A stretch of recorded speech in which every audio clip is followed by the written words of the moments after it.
the greatest debate about the self ever. Now this is a topic that has been discussed for centuries, and it is Jung versus Buddha. So we're really going to dive into a deep discussion here about the self, and what Jung had to say, and what Buddha had to say about the self. And then we'll come to a conclusion at the end of this video with my opinion on which one was correct. But let's start with Carl Jung first. Carl Jung, a renowned psychologist, believed in the existence of a collective unconscious. This is basically an idea that there are certain things that all humans have in common, like archetypes, symbols, and ideas that all humans have access to. Now, the concept of the collective unconscious is one of the most important concepts in Jungian psychology. He believed that these archetypes were universal, and that they manifested themselves in art, literature, dreams, and even in our daily lives. So essentially, Jung's idea of the self was kind of fragmented. He saw the self as being made up of different parts: the conscious mind, the personal unconscious, and the collective unconscious. And the goal of his therapy was to help people become whole by bringing all of these parts of the personality together. Let me explain this a bit more. So, the conscious mind is basically what we are aware of in the present moment. It's like the tip of the iceberg above the water. And then the personal unconscious contains thoughts, feelings, and memories that we've had but aren't currently aware of, like things that maybe happened to us in childhood or things that we've learned and absorbed from our environment. And finally, the collective unconscious contains those universal archetypes and symbols that all humans have access to. So Jung believed that by exploring these different levels of the psyche, people could come to a deeper understanding of themselves and their place in the world. And he also believed that this process could lead to healing and wholeness. So now let's move on to Buddha. Siddhartha Gautama, the historical Buddha, did not have a concept of the self in the way that we typically understand it.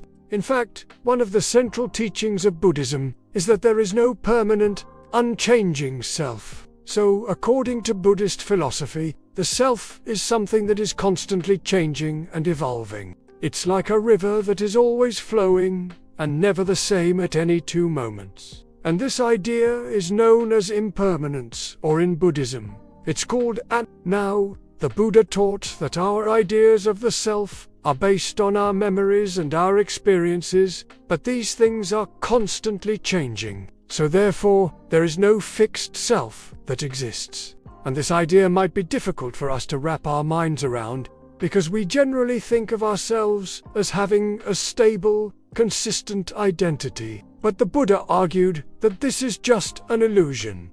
And clinging to this illusion causes us to suffer, because when we think we have a separate, individual self, we also believe that we own that self, and we want to protect it. We want to keep it safe, and we want it to last forever. But the truth is that everything is impermanent, and everything eventually changes, and when we cling to our ideas of the self and resist these changes, that's when we suffer. So the Buddha taught that the way to overcome suffering is to let go of our attachment to our ideas of the self. When we do this, we can find peace and happiness. So, in essence, Buddha's idea of the self was that there really isn't one.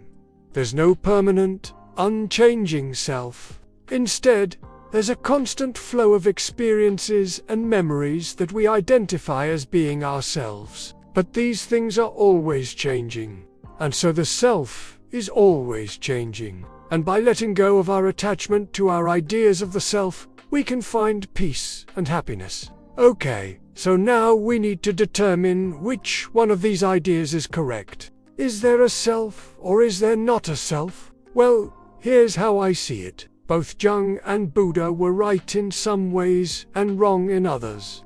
Let me explain. On one hand, I agree with Jung that we have different parts to our psyche. We have our conscious mind, and we have things that are below the surface, things that we're not currently aware of. And I also agree with Jung that these different parts of our psyche can come together to form a whole.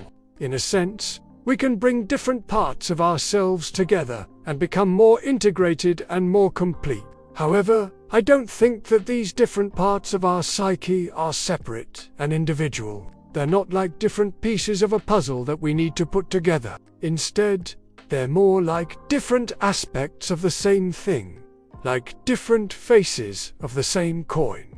On the other hand, I also agree with Buddha that we should let go of our attachment to our ideas of the self. When we think we have a separate, individual self, we also believe that we own that self, and we want to protect it, and we want to keep it safe, and we want it to last forever. But the truth is that everything is impermanent, and everything eventually changes. And when we cling to our ideas of the self and resist these changes, that's when we suffer. So how can we reconcile these two seemingly contradictory ideas? Well, here's how I see it. We can let go of our attachment to our ideas of the self without denying the reality of our conscious experience. In other words, we can acknowledge that we have a self, that we have thoughts and feelings and experiences, but we can also recognize that these things are not permanent and that we should uncling to them or try to protect them. We can accept that everything is impermanent and that everything eventually changes, including our thoughts, feelings, and experiences. And when we do this, we can find a deep sense of peace and happiness. So, in summary, both Jung and Buddha had some really valuable insights about the self.